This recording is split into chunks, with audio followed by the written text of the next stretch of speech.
All right, good afternoon, everybody. Welcome. So glad you guys are all here. This is great. I'm looking forward to this class all semester, and I've been looking forward to it before the semester. So it's great that we're actually in it. We're gonna be all over the place today. I'm going to talk about a couple of different things, and I want to go back and forth. And I had told you on Wednesday that when we met today that I wanted us to start with T.S. Eliot's *The Hollow Men*. And there are a lot of reasons I want to do this. *The Hollow Men* is it's one of Eliot's most interesting poems, and it comes out in 1925. So one of the best ways to understand Eliot's poetry, and we'll do this more systematically when we actually get to Eliot in a few weeks, but to understand it systematically, and I'm sure some of you caught the references to Dante in it, Eliot's poetry is intentionally imitating the Divine Comedy, but in a variety of different ways. So The Wasteland, which was 1917 and then actually 1922 when it came out, The Wasteland was meant to represent the Inferno, and it is hell. I mean, you're absolutely in hell. There are glimpses of beauty beyond hell, but you're definitely in the Inferno with The Wasteland. The Hollow Men represents purgatory. So we're now in a purgatorial state because we can actually stand back from our subject, and yet we still have to be within it because this is the way Eliot writes his poetry. But we recognize now the failings of who and what we are, and we're in a purgatorial state. So we recognize what our sin is. We don't necessarily know how to get out of that sin, but we recognize that there is that sin, and that sin matters. It defines who and what we are as human persons. And then you get to Ash Wednesday, which is a transitional poem, and that's 1930. Ash Wednesday's gorgeous. And I don't remember, well, no, we won't. Yeah, we will be meeting on Ash Wednesday this semester. That's great, actually. I hadn't thought about that since we're on a Monday, Wednesday, Friday class. So even if we've read Ash Wednesday, it might be worth rereading Ash Wednesday on Ash Wednesday simply because it's Ash Wednesday, and I'll stop saying Ash Wednesday. But that'll be really, really great, I think, to kind of get into that and understand what he's doing. It's one of his harder poems because he's using a lot of imagery that is extremely pagan in it, and it represents something that's not quite purgatorial and not quite paradise, but it's somewhere in between.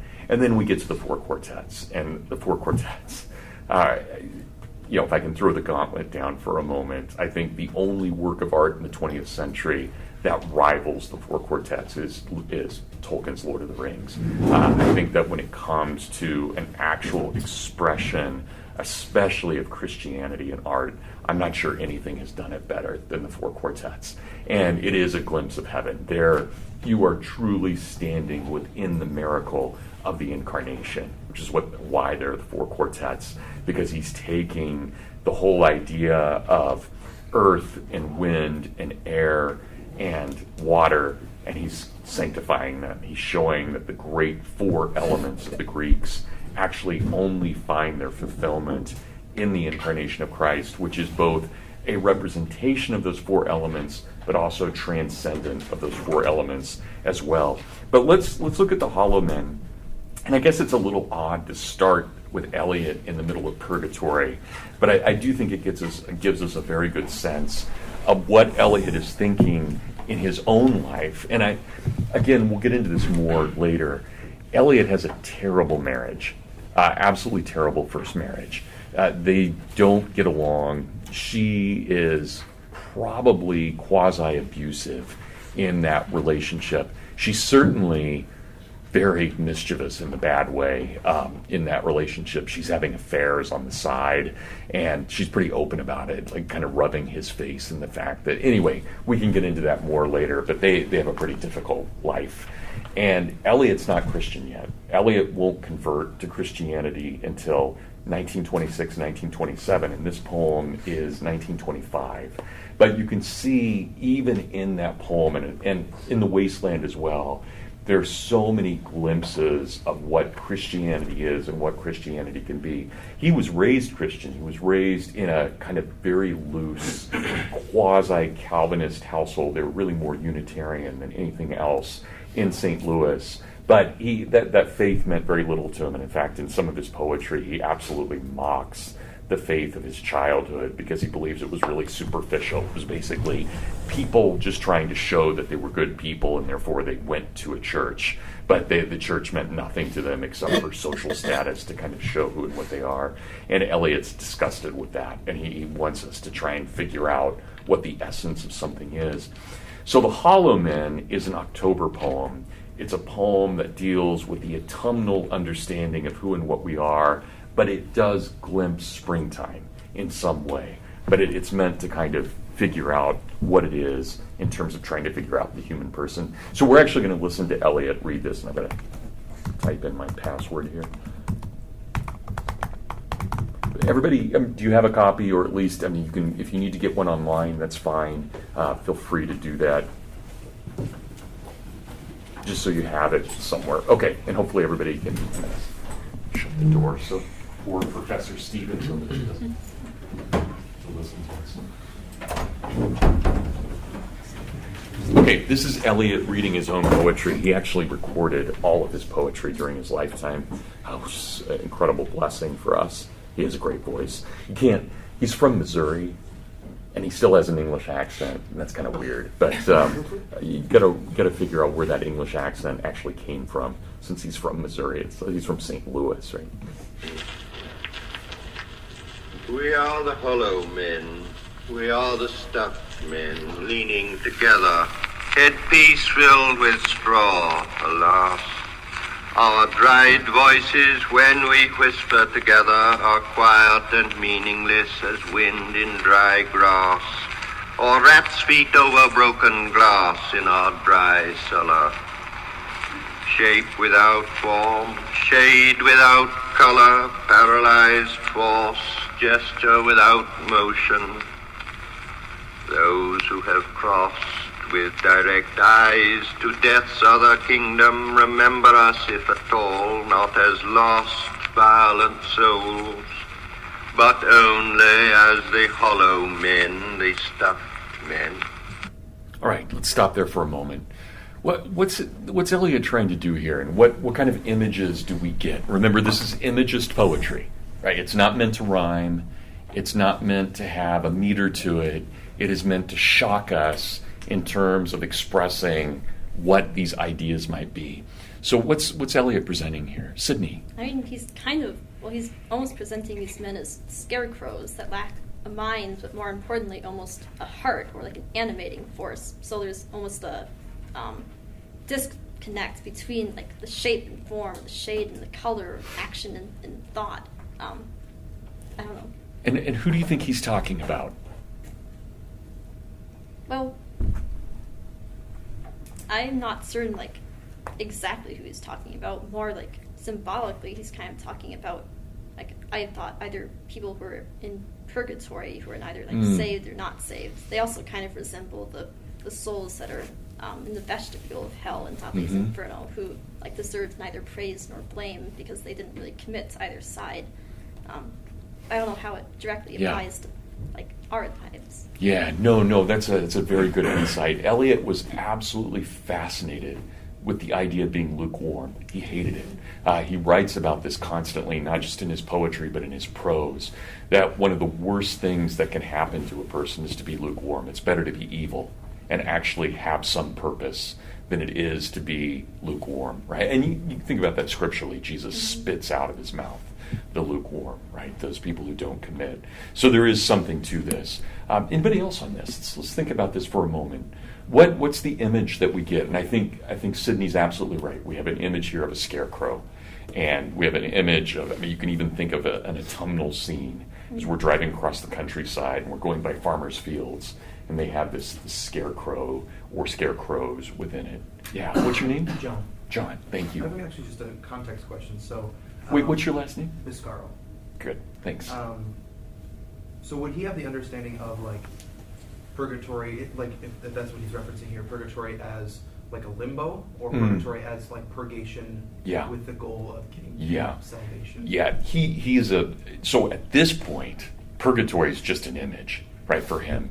Theologically, he'll become extremely Catholic and Orthodox, not Roman Catholic. He's always Anglican, but he'll become very Anglo-Catholic, and essentially he'll just accept anything that's within the Anglican tradition as his own. And purgatory, of course, is one of those things that's somewhat suspect, but within the Anglo-Catholic tradition of Anglicanism, he'll accept it in a kind of straight Orthodox sense of it being only this gateway into heaven, but a place where we're tested, right? Or as gold passes through, or as straw will burn. Here, obviously, he's focused on the straw element, and so there's real pain involved. This is something that the hollow men are going to have to, if they're going to heaven, they've got to go through this pain, right? They absolutely have to. And I would, well, no, let's keep talking about this. Is great, John. Thank you. So, but I think here in 1925, before he converts, it's really more of a reflection of Dante than it is anything else. So, and Dante, of course, is poetic, right? He's not, we wouldn't take Dante necessarily as being an Orthodox Catholic. I mean, he is in his own religion, but in his poetry, he's doing something else, I think, and that's what Eliot is really taking from at this point. So, Drew. He uses the word dry 3 times in this first paragraph, and it really, his words just evoke an image of a dry farm, which, if it's 1925, it's probably the Dust Bowl era, right? Not quite yet. No, that's a good guess. We're about a decade too early for that. But it's an image of like a dry farm, a farm that isn't very prosperous. No, exactly. Everything's desiccated, right? And you think about the Old Testament, the dry bones, right? Do they speak? I think he's definitely, even though he's not a Christian yet, he's really playing with biblical imagery here as well. Yeah, Shelby. Yeah, like this first stanza seems to have a lot to do with the wasteland. So it's almost like we're beginning more in the hell that he was talking about, the wasteland, just like the references, like dryness. Like in the wasteland, one of the main goals is to find water. The wind and dry grass, like there are parts of the wasteland, just like, what is that noise? The noise, it's the wind under the door. So like there's a wind blowing, we still don't know what it means. And then the whole rat moving over the broken glass is just like the rat crawling along the River Thames in the wasteland. So it just seems he's setting us up in a place where there is no water, where there is not yet meaning, and where even language, like the whispers, have no meaning or ability to communicate at this point. Yeah, no, I think that's well stated. And especially, I'm glad you brought up we haven't done the wasteland in here, obviously, but all of Eliot's poetry is connected. It creates a kind of, in that sense, it's funny because Eliot was deeply anti-romantic in his understanding of what literature should be. But in the sense of him building up a kind of shared universe, he's incredibly romantic. He sounds like Keats in the way Keats was doing this as well in the early Romantic period. So there's an element here that no matter how much Eliot protests, he is romantic, even though he's against that in so many ways. Yeah, that's great. Okay, anybody else? What about, let's talk about that beginning part, which Eliot doesn't read, but we have a penny for the old guy. What? Anybody know what that means? Anybody read Joseph Conrad? His Heart of Darkness is taken from that. But also before that, there's a Catholic terrorist, very important Catholic terrorist by the name of Guy Fawkes. And on Guy Fawkes Day, which is November 5th, on Guy Fawkes Day, which is Bonfire Day, where the English would go out and celebrate, they would always have a pope that they would burn in effigy, right? And it was anti-pope day, and they would give pennies out to kids, a penny for the old guy, right? That was, it's like Halloween, but a few days later, this is Bonfire. They even talk about it in Harry Potter. I remember at the beginning in Harry Potter, in the first one, it's Bonfire Night, and they're talking about that. So this is still a tradition in England. I don't think it's quite as anti-Catholic as it once was, but it is an interesting tradition. And Eliot here, to think about that for a moment, he's not only referencing Joseph Conrad's Heart of Darkness, but he starts with a Catholic terrorist who tried to blow up Parliament in 1605. That's, anybody want to... I'm not even sure how to put all that together. Eliot is obviously drawing on a lot of resources, but what does that mean in terms of the hollow men? If anything, Guy Fawkes, whatever his failings, had purpose. He wasn't lukewarm at all. This was a guy who had gunpowder, right? He was going to try and make a difference. He failed, but he was going to try and make a difference. So thank God he didn't get to blow up Parliament. Okay. Anybody else? If not, we'll go on to the next section. But yeah, yes. What's your name? Gigi. Gigi. Thank you. Mostly just a parallel, partly because you mentioned it with the four quartets about having all four of the elements, whereas here you're missing either fire or water, which are vitality. Absolutely, right? We've got the two elements. We've got earth and we've got wind, and they're everywhere, and we don't know quite what the meaning is. We could say maybe the wind is the Holy Spirit speaking to them, maybe, but it could also be an evil wind. It could be an ill wind as well. We really don't know exactly what that means at this point, and I'm not sure we will, even by the end of the poem. But yeah, thanks, Gigi. It's good. Okay, I'm going to have to type my password. Yes. Drives me a little crazy. You would think my computer would trust me. Wait, what is my... Yeah, it did trust me. It just needed verification. Okay. The hollow men. Oh, I didn't mean to start over. Sorry. We are the hollow men. We are the stuffed men, leaning together, headpiece filled with straw, alas. Our dried voices, when we whisper together, are quiet and meaningless as wind in dry grass, or rats' feet over broken glass in our dry cellar.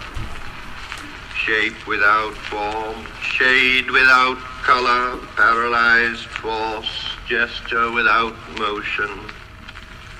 Those who have crossed with direct eyes to death's other kingdom, remember us, if at all, not as lost, violent souls, but only as the hollow men, the stuffed men. Eyes I dare not meet in dreams, in death's dream kingdom, these do not appear.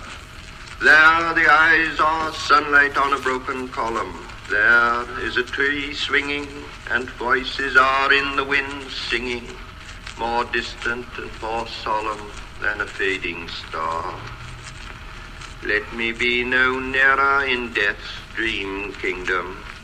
Let me also wear such deliberate disguises, rat's coat, crowskin, crossed staves in a field, behaving as the wind behaves, no nearer.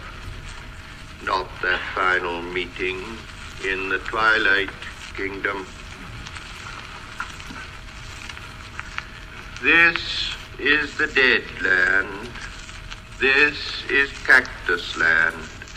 Here the stone images are raised. Here they receive the supplication of a dead man's hand under the twinkle of a fading star. Is it like this in death's other kingdom? Waking alone at the hour when we are trembling with tenderness, lips that would kiss form prayers to broken stone. The eyes are not here, there are no eyes here in this valley of dying stars, in this hollow valley, this broken jaw of our lost kingdoms. In this last of meeting places we grope together and avoid speech, gathered on this beach of the humid river, sightless unless the eyes reappear as the perpetual star, multifoliate rose of death's twilight kingdom, the hope only of empty men. Okay, let's stop again there before we finish this, the last segment. Well, what do you think death's other kingdom is? Is it obvious, or is Eliot trying to give us something kind of hidden here?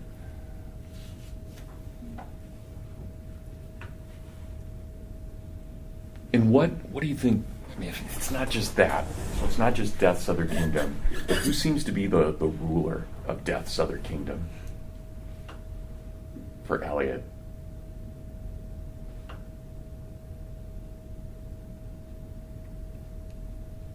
Anybody want to take a guess? And don't hesitate to actually take a guess. Rob? Is it sort of those false idols that were referenced with the people making prayers to broken statues? Okay, that's good. That's very good. Possibility, right? Who do we get any figures at all? Anything from mythology obviously we've got a lot of scriptural references, but what about mythological ones? Yeah, Gigi. I think a little bit of like Hypnos, like the god of dreams. Yeah, who would be? Brother of Thanatos' death. Yeah, and I mean, generally call him Morpheus, right? There's something here, and it's fascinating, that as Eliot is trying to think about who and what we are, somehow in our hollowness, we've been taken in by these dreams. Right? And of course, we don't really believe in Morpheus, but there is that element right at the beginning of the second part, eyes I dare not meet in dreams, in death's dream kingdom. Right? These do not appear. There, the eyes are sunlight on a broken column. And that we're taken back to the wasteland there as well with the broken column. But we're also probably Coriolanus and other kind of Shakespearean elements are going on in that as well. And then we have that kind of direct reference to the scarecrows, the most blatant reference we really have in the whole poem. Let me be no nearer in death's dream kingdom. Let me also wear such deliberate disguises. Rat's coat, crow's skin, cross staves in a field, right? Behaving as the wind. So we have really nothing to us. So what happens in all of this? What happens to man's personality? How much personality does man have? According to Eliot. Yeah. I mean, he has Shelby. no personality because he's behaving as the wind behaves. He He's going behaves where as the the wind blows. behaves. Yeah, absolutely. Right? So he only is directed by the wind. There seems to be nothing to them. So what does this mean? It means ultimately that those who are lukewarm will only end up to be fodder for nature itself, right? And so we're playing with that idea of what nature is, but man himself seems to have nothing. And yet what happens when we look at point number 4, or stanza broken down into segment number 4 there, the eyes are not here, there are no eyes here in this valley of dying stars, in this hollow valley, this broken jaw of our lost kingdoms. In the last of meeting places, we grope together and avoid speech, gathered on this beach of the Tumid River, sightless unless the eyes reappear as the perpetual star, multifoliate rose of death's twilight kingdom, the only hope. There's an element of grace there, but the only hope of empty men. Right? So may we be forgiven for having been hollow. May we be forgiven for being stuffed with ideas. Now, I want to note something here. I think it's very important to understanding Eliot as well. Eliot is really criticizing, and Drew, you brought up the whole idea of the Dust Bowl, but we can put him historically here for a moment. In the 1920s, he's really criticizing people of modernity. Right? Who are we? We have all these ideas everywhere about democracy and fascism and communism and every ideology under the sun, but we've lost the very notion of what it means to be fully human, because we've been so taken with the ideas of the world that we really do just go where the wind blows. And maybe it's consumerism, maybe it's capitalism, whatever it may be, but all these isms have become something. But the best part, in my mind, to my mind, the best part of this poem is this section number 5, where amazingly, and I'll have Eliot read it here again, but we start off with a children's song, a children's rhyme, and then we do everything possible to attain the Lord's Prayer, but we fail. It's a dreadfully depressing ending to this, because no matter how much we want to believe in the Lord's Prayer, we can't quite get there. Now, there's an honesty there as well.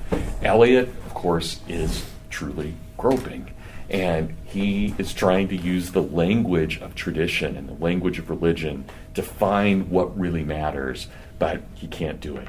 And so the world ends. His world ends, and why? It ends not with a bang, but with a whimper, one of the most famous lines of the 20th century. Absolutely. And he's paraphrasing Bertrand Russell. Bertrand Russell had talked about this as well, what the end of the world would look like. You guys, this is terrible, and forgive me for being PG-13 here for a moment, but Bertrand Russell, who was a very famous philosopher of his day, was one of the men having an affair with his wife.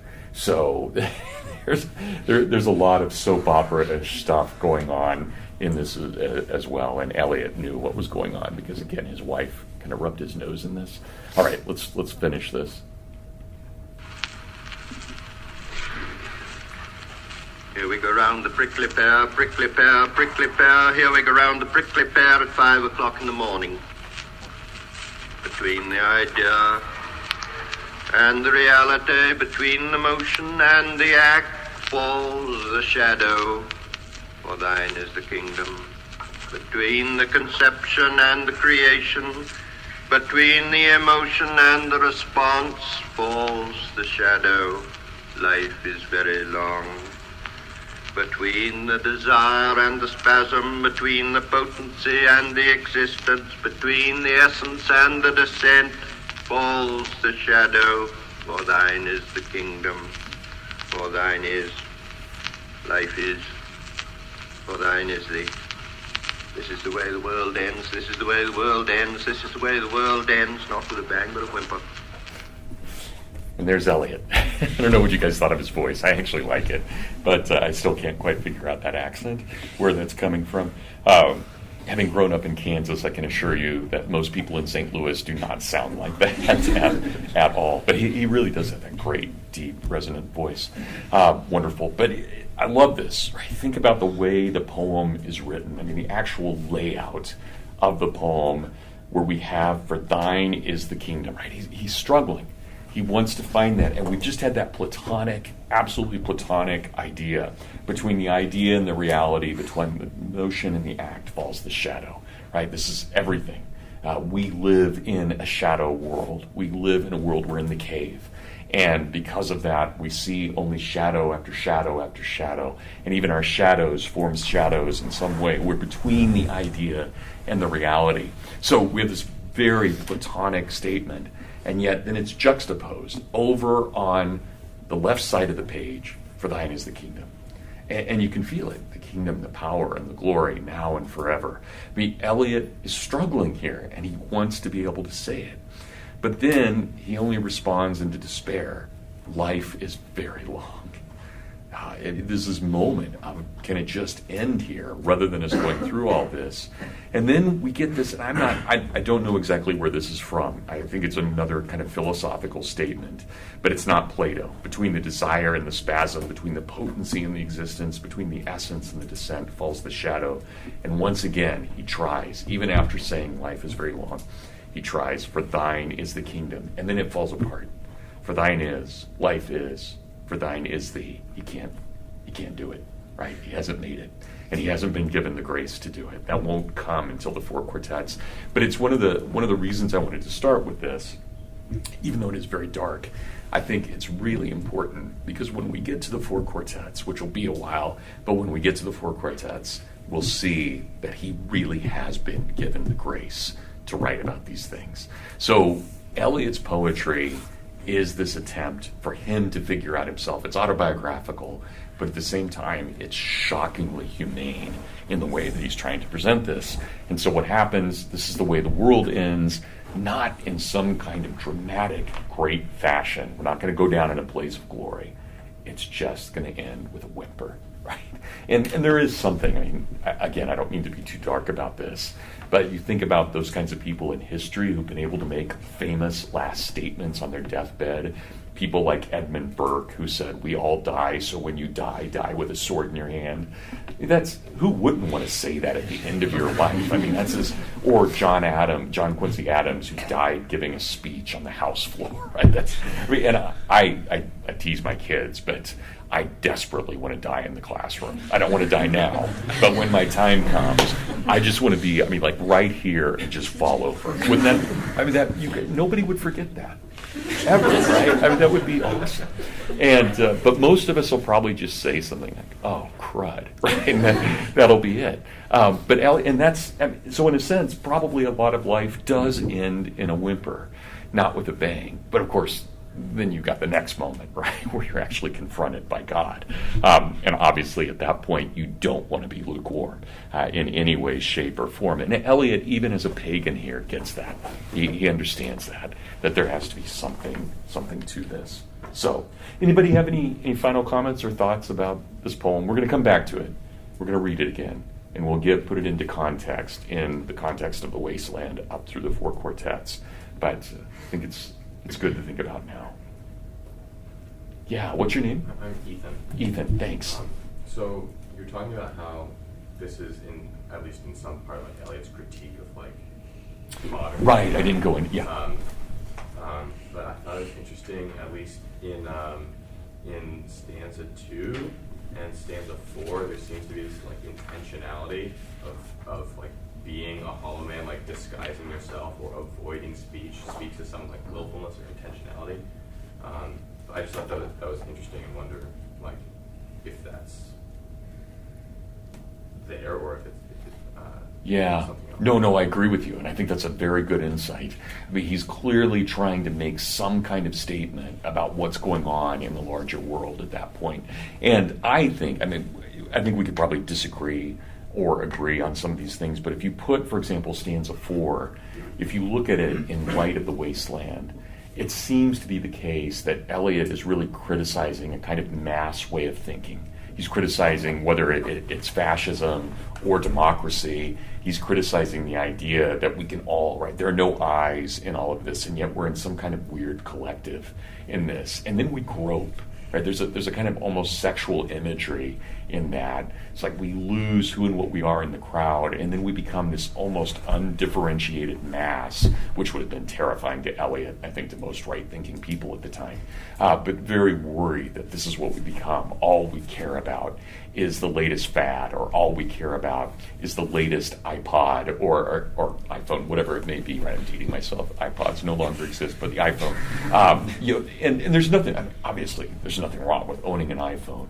But if our life revolves around the X13 or whatever is coming out, right? I mean, there's something weird about that, and yet that's exactly where Eliot, I think, is seeing society going. That we're moving towards. And this is one of the things that I should have mentioned this to you on Wednesday, but one of the most interesting things about Christian humanism is it is very fearful of conformity.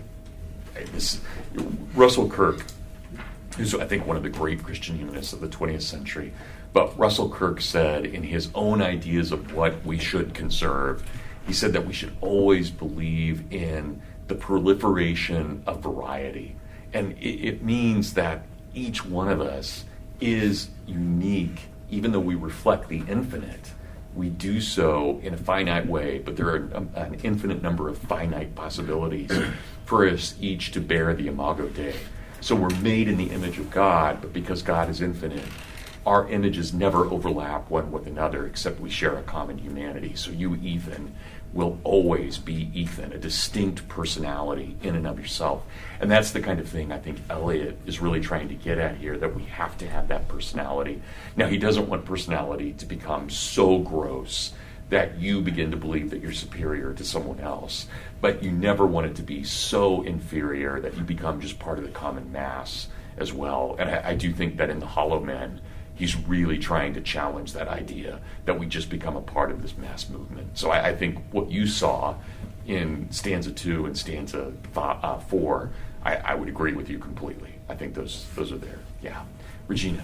Is that what he's referencing when he is, because throughout the poem he talks about eyes in different times, yeah. And he connects it, what it seems like, to the idea of dreams, but also to this idea of like, there is none of it here. So is he talking about like, if we do have individuality and personality, we have our own powers of perception, and we can see the world like right. truly and individually. Yes. But if there are no eyes here, there's no ability to kind of discern for yourself these dreams and like the shadow and all these images he's giving.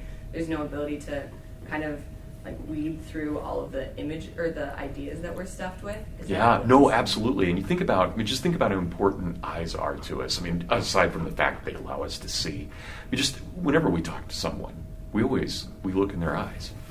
You don't look at someone's mouth. You look at their eyes. It's our mouth that's talking, but you're always looking into the eyes. And I think Eliot here really understands that the eyes are a window into the personality. They're an understanding of the individual. And we judge people if they don't look us in the eyes. Right? We judge them. We think something's wrong. with them when they don't do that. I mean, we're always looking for eye contact in some way, and I think Eliot is definitely exactly what you're saying, Regina. He is looking at this idea of eyes being something distinguishable, as opposed to just being this mass kind of Leviathan. This idea of, and it's almost a Lovecraftian. You can figure a kind of a horrific image of this kind of mass understanding where there are eyes everywhere and yet they can't see because there's some part of the collective. They can't really be distinguished from one from another. Yeah, Shelby. Can we all relate the concept of hollow men to C.S. Lewis's idea of men without chests and the abolition of man? Like, is there any relation to be had there? Yeah. No, I think that's a great connection, and I think they're absolutely related. I think we have, and I don't think C.S. Lewis or Eliot would necessarily appreciate, but they are definitely saying very similar things there. And I think that especially in chapter 1 of Lewis's Abolition of Man, where he talks about the idea of the body being reflective of nature, with the head being the monarch and the chest being the aristocracy and the stomach being the democracy. But I think that's part of that distinct personality. I told you guys, and you will be reading this as well, if you haven't read That Hideous Strength already, when we meet the evil organization, hilariously called the NICE, right, the National Institute of Coordinated Experiments, when we meet them and we meet the guy who's second in charge with her, he says, our institution works as one personality. And think about the horror of that. Yeah, it's ridiculous that we could be identified as just one homogeneous body. Obviously, I mean, we form community. We have to form community, but we don't lose our individuality within that. I think this gets back to Regina's question as well. I think that's exactly what Eliot's trying to get at here, that we have to think about that.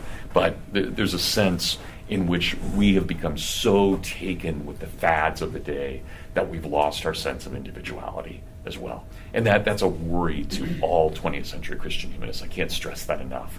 They're so worried about that idea of conformity or loss of personality, because at that point we no longer become reflective of Christ. We essentially become demonic. And I'll use this example with you again later in the class, but imagine, and this is where I would stress that this is not an ideology, imagine if I used, let's just say I had the power to do it. Let's say I was so charismatic that I could make you all little Brads.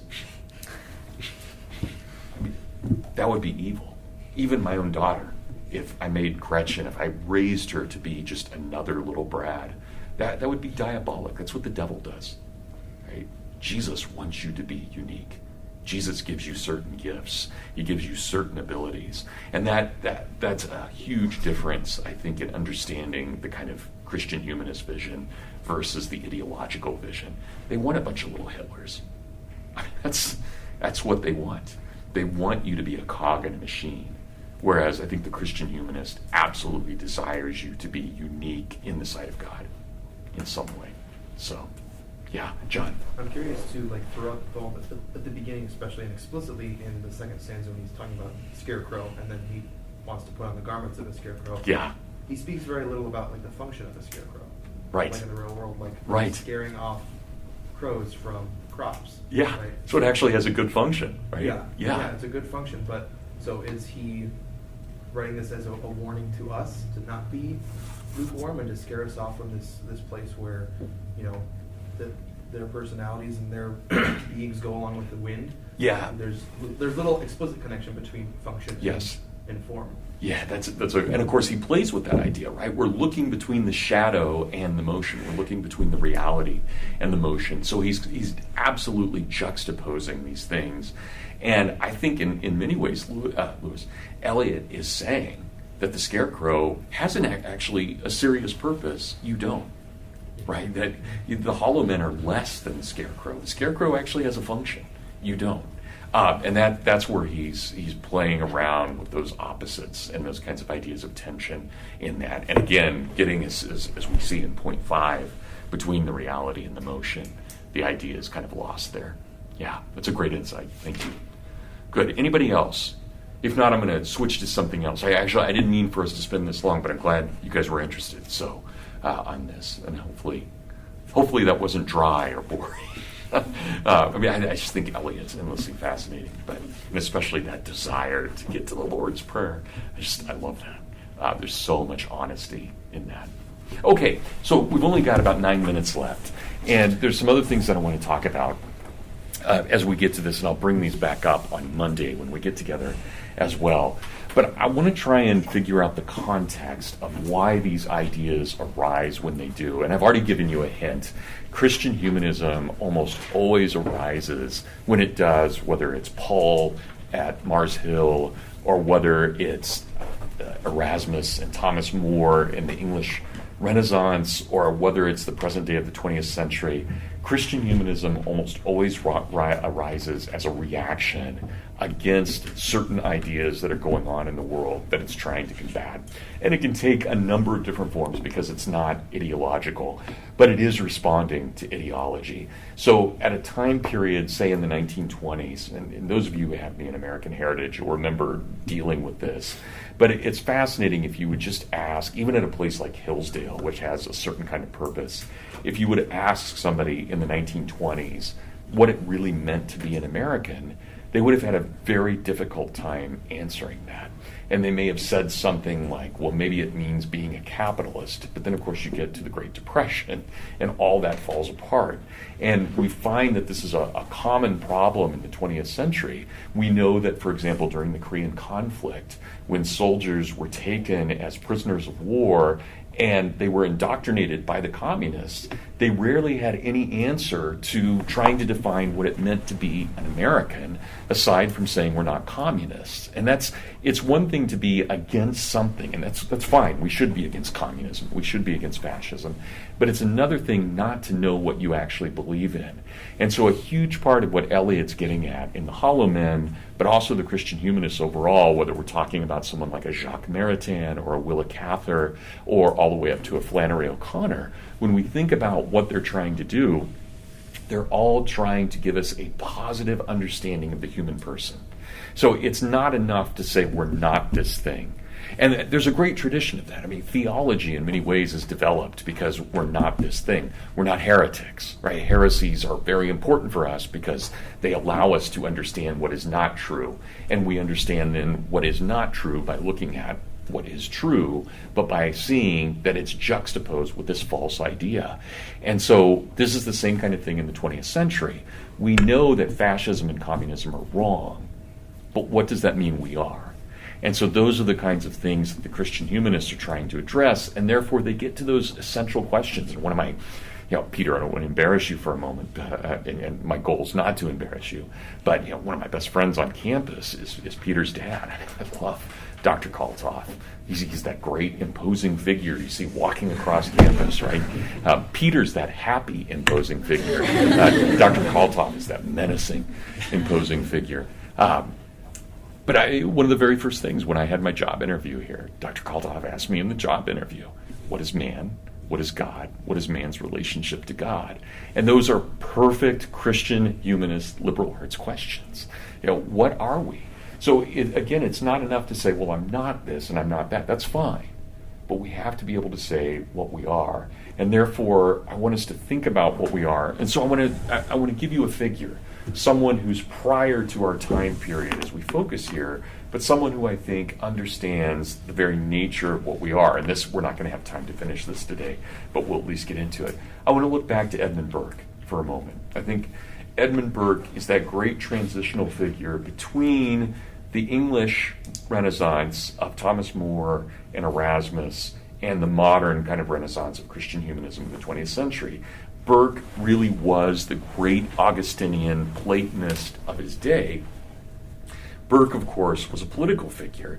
He started off his career as a poet, but couldn't make enough money as a poet, understandably. I mean, very few people have been able to. And so he went into politics because he got invited by Lord Rockingham to enter into the Rockingham Whigs and to be a kind of ideas man behind the Rockingham Whigs. And it's fascinating, if we go back and look at Edmund Burke, the speeches he gave are almost embarrassing in how rich they are in their imagery and their ideas. So every time Burke spoke in Parliament, It was though we were listening to one of the greats of history coming alive and presenting his vision to Parliament itself. And Burke was, even people who disagreed with Burke always admired Burke. Burke was a man of integrity. He had integrity about everything in the way, and even sometimes to the point of driving the rest of Parliament crazy. It's like, would Burke finally shut up about this? We need to move on. But Burke wouldn't let go. Right? He was a dog with a bone, and that bone was a very important one, depending on what the issue was, and he wouldn't let this go. But I want to start here by reading to you from his reflections on the Revolution in France, where he talks about the nature of life. And he says in the reflections on the Revolution in France, "It is now 16 or 17 years since I saw the Queen of France, then the Dauphinée, at Versailles, and surely never lighted on this orb, which she hardly seemed to touch, a more delightful vision. I saw her just above the horizon." Think about that imagery too, right? Just above the horizon. We've already got a kind of proto-imagism in the way he presents this. And remember, this is a speech to Parliament that he's giving. "I saw her just above the horizon, decorating and cheering the elevated sphere she just began to move in, glittering like the morning star, full of life and splendor and joy. That was a revolution." I love that. I saw the Queen. That was a revolution, right? I saw true beauty walking across the horizon. I saw her.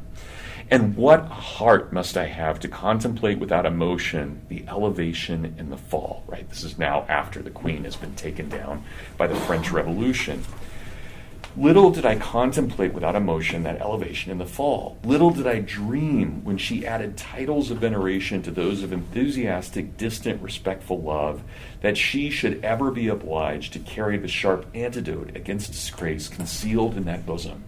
Little did I dream that I should have lived to see such disasters fallen upon her in a nation of once gallant men, in a nation once of men of honor and of cavaliers. I thought 10,000 swords must have leapt from their scabbards to avenge even a look that threatened the Queen with insult. Instead, we find that the age of chivalry is gone. No offense here, by the way, to my good friend Ivan Pongrasic, but as Burke says, that of the sophisters, the economists, and the calculators has succeeded. And the glory of Europe is extinguished forever. Never, evermore, shall we behold that generous loyalty to rank and sex, that proud submission, that dignified obedience. Think about that imagery.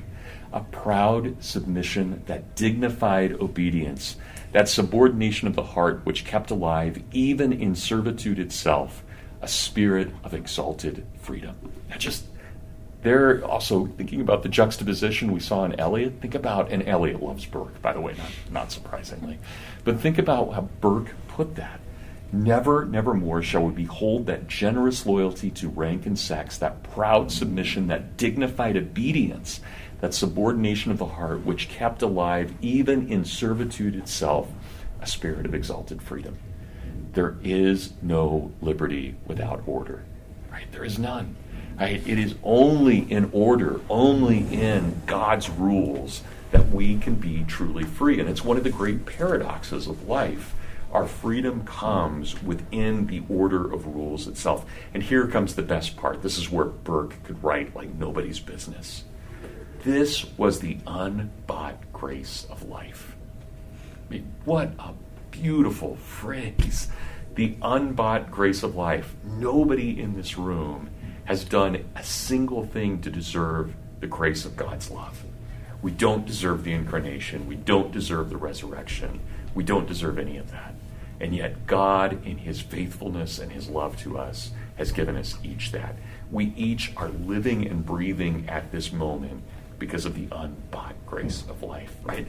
Burke sums up the meaning of humanity in one phrase, that unbought grace of life. Okay, we'll pick this back up on Monday. But you guys have a great weekend. Enjoy your Saturday and Sunday.